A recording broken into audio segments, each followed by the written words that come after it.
Hi dears, good morning. എല്ലാവർക്കും നമസ്കാരം. മൗനരാഗത്തിൻ്റെ ഇന്നത്തെ വിശേഷത്തിലേക്ക് എല്ലാ കൂട്ടുകാർക്കും സ്വാഗതം കേട്ടോ. അങ്ങനെ നമ്മുടെ പ്രകാശൻ്റെ കാര്യങ്ങളൊക്കെ സംസാരിച്ചുകൊണ്ട് നിൽക്കുക കല്യാണിയും അതുപോലെ ഡോക്ടറും. ഡോക്ടറെ, അച്ഛനിനി എഴുന്നേറ്റ് നടക്കാൻ പറ്റുമോ? അച്ഛൻ്റെ കാലിൻ്റെ അവസ്ഥ അതൊന്ന് ഭേദപ്പെടുത്തണമെന്നുണ്ട്. കല്യാണി, അതിന് കുറച്ച് പണച്ചെലവുണ്ടല്ലോ. അതൊന്നും ഞങ്ങൾക്കിപ്പോൾ ഒരു വിഷയമല്ല ഡോക്ടറെ. എങ്ങനെയെങ്കിലും അച്ഛൻ പഴയതുപോലെ നടക്കണം.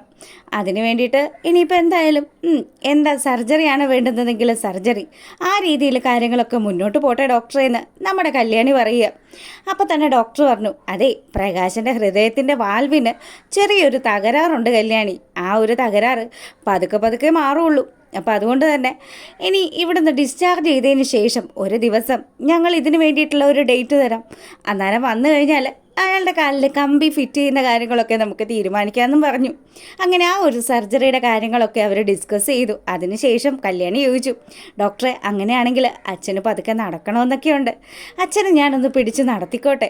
ആ, അതിനെന്താ കല്യാണി, അച്ഛനെ പതുക്കെ നടത്തിക്കുന്നതൊക്കെ നല്ല കാര്യം തന്നെയാണ്. പ്രകാശനും ഇപ്പോൾ ഒരുപാട് സ്ട്രെയിൻ ചെയ്യുന്നുണ്ട്.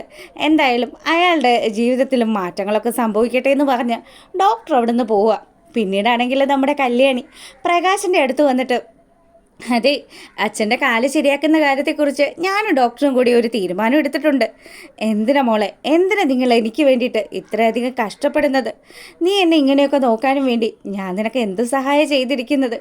അതെ, അങ്ങനെയൊന്നും പറയൊന്നും വേണ്ട. അച്ഛനിപ്പം എന്നെ സ്നേഹിക്കുന്നില്ലേ? ഇത്രയും കാലം എന്നെ സ്നേഹിച്ചില്ല എന്നുള്ളത് സത്യം തന്നെയാണ്. ഒരുപാട് എന്നെ ദ്രോഹിച്ചിട്ടുണ്ടെന്നുള്ളതും സത്യം തന്നെയാണ്. പക്ഷേ ഇനി ഒരിക്കലും അച്ഛൻ ആ പഴയ അച്ഛനാവില്ല എന്ന് ഞങ്ങൾക്ക് ഉറപ്പുതാ. അങ്ങനെയാണെങ്കിൽ അച്ഛനെ ഞാൻ വിശ്വസിക്കാം. പിന്നെ ഇപ്പോൾ ഡോക്ടർ പറഞ്ഞു അച്ഛനെ പതുക്കെയൊക്കെ ഒന്ന് എഴുന്നേൽപ്പിച്ച് നടത്തിക്കോളാൻ. അങ്ങനെയാണെങ്കിൽ അച്ഛൻ വാന്ന് പറഞ്ഞ് കല്യാണി നമ്മുടെ പ്രകാശനെ താങ്ങി അവൾ പ്രകാശൻ്റെ കയ്യിൽ പിടിച്ചിങ്ങനെ നടത്തിക്കുക.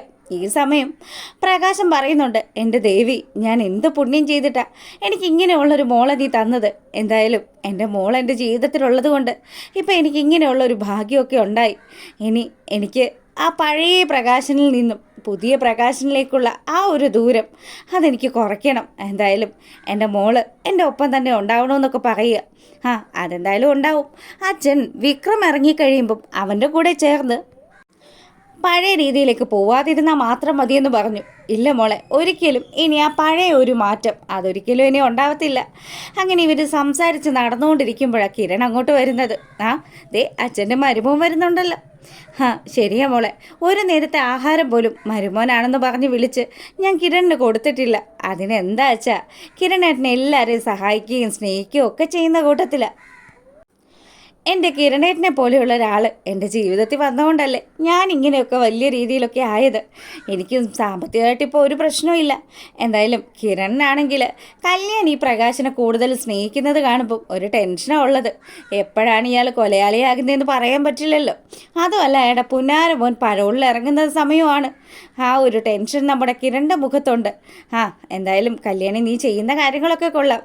അച്ഛനെ സഹായിക്കുന്നതൊക്കെ നല്ല കാര്യമാണ്. പിന്നെ ഒരു കാര്യമുണ്ട്, അച്ഛൻ ആ പഴയ അച്ഛനാകില്ലെന്ന് നിനക്ക് നല്ല നിശ്ചയമുണ്ടോ എന്ന് ചോദിക്കുക.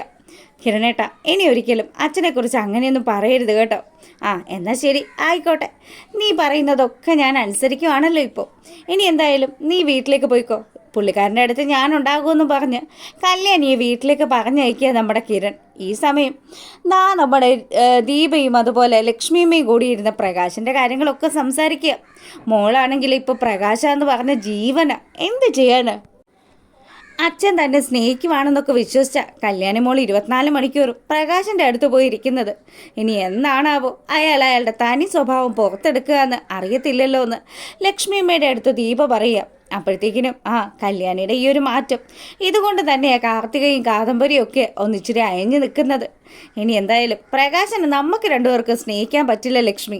പ്രകാശിൻ്റെ സ്വഭാവം മറ്റാരെക്കാട്ടിലും നന്നായിട്ട് മനസ്സിലാക്കിയ വ്യക്തികളല്ലേ നമ്മൾ രണ്ടുപേരും.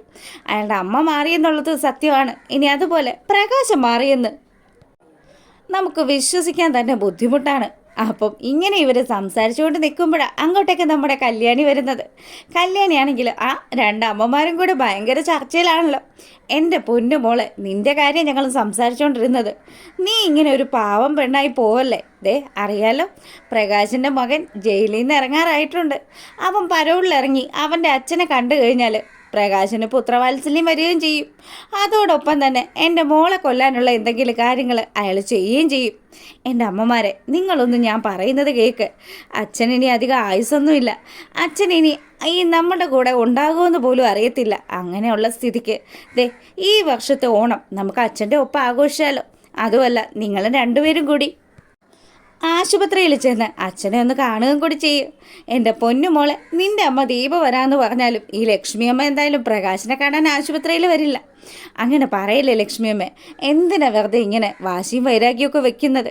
ഇനി അധികകാലം മുന്നോട്ടില്ലാത്ത ഒരു വ്യക്തിയോട് നമ്മൾ എന്തിനാ ഇങ്ങനെ ദേഷ്യം കാണിക്കുന്ന? പുള്ളിക്കാരനെങ്ങാനും എന്തെങ്കിലും സംഭവിച്ചു കഴിഞ്ഞാൽ പിന്നെ അദ്ദേഹത്തിൻ്റെ ആഗ്രഹം സാധിച്ചു കൊടുക്കാൻ പറ്റിയില്ലല്ലോ എന്നുള്ളൊരു വിഷമം നമുക്കുണ്ടാവില്ലേ? എൻ്റെ മോളെ, നീ എന്തൊക്കെ പറഞ്ഞാലും പ്രകാശനെ മറ്റാരെക്കാട്ടിലും നന്നായിട്ട് മനസ്സിലാക്കിയതാ നിൻ്റെ അമ്മയും ഞാനും ഒക്കെ. അതുകൊണ്ട് ഞങ്ങൾക്കൊരിക്കലും അവനെ പോലെയുള്ള ഒരുത്തനെ വിശ്വസിക്കാനേ പറ്റത്തില്ല. അങ്ങനെ ഈ ഒരു സീനൊക്കെ കഴിയുമ്പോൾ നമ്മളെ കാണിക്കുന്നത് നമ്മുടെ ഗംഗാപ്രസാദും വിക്രവും കൂടി ജയിലിനകത്തിരുന്നുള്ള ആ ഒരു ചർച്ചകളാണ്. അപ്പം ഇവനാണെങ്കിൽ പറയുന്നുണ്ട്, അതെ, ആ ബാത്റൂമിൻ്റെ കമ്പി അത് ഞാൻ ഇളക്കി വെച്ചിരിക്കുക. ഇനി ഏത് നിമിഷം വേണമെങ്കിലും എനിക്കത് വഴി ചാടാൻ പറ്റും. ആ സൂപ്രണ്ടിൻ്റെ എങ്ങാനും കണ്ണിപ്പെട്ടാലേ ഉള്ളൂ പ്രശ്നമെന്ന്. അപ്പോഴത്തേക്കിനും വിക്രം പറഞ്ഞു, ആ ചേട്ടൻ അങ്ങനെ ചാടും. പിന്നെ എനിക്കിനി ഈ ഓണത്തിന് പരോള് കിട്ടിയില്ല എന്നാണെങ്കിൽ ഞാനും ചേട്ടൻ വെച്ചിരിക്കുന്ന ആ ഒരു വഴിയിലൂടെ ചാടാനുള്ള സാധ്യതയൊക്കെ ഉണ്ട്. ഡാ ചതിക്കല്ലേ നീ എന്നെ?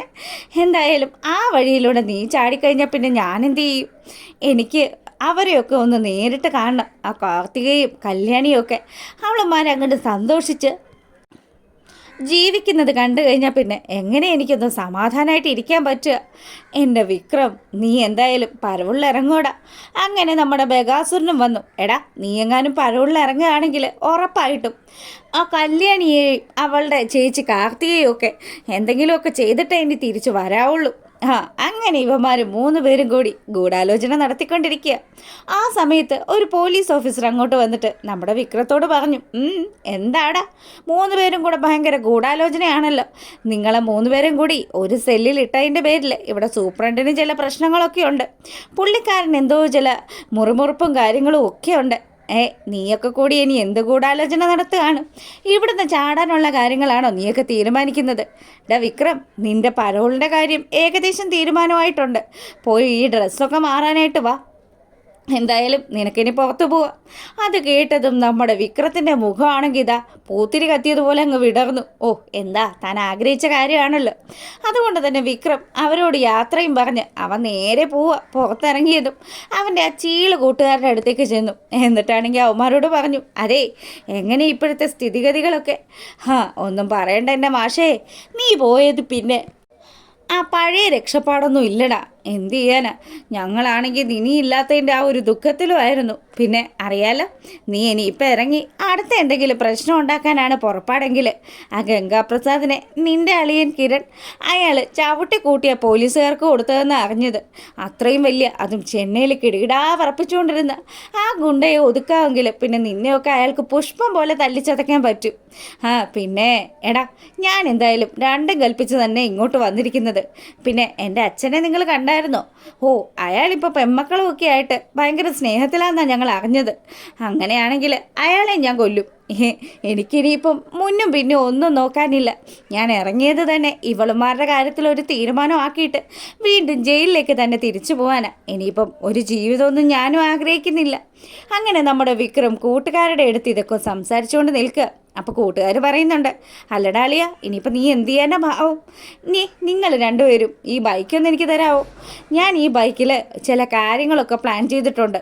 അത് ഞാൻ അതുപോലെ തന്നെ നടപ്പാക്കുകയും ചെയ്യും. അപ്പോൾ ഇതൊക്കെയാണ് കേട്ടോ ഇന്നത്തെ വിശേഷം. അപ്പോൾ ഓക്കെ.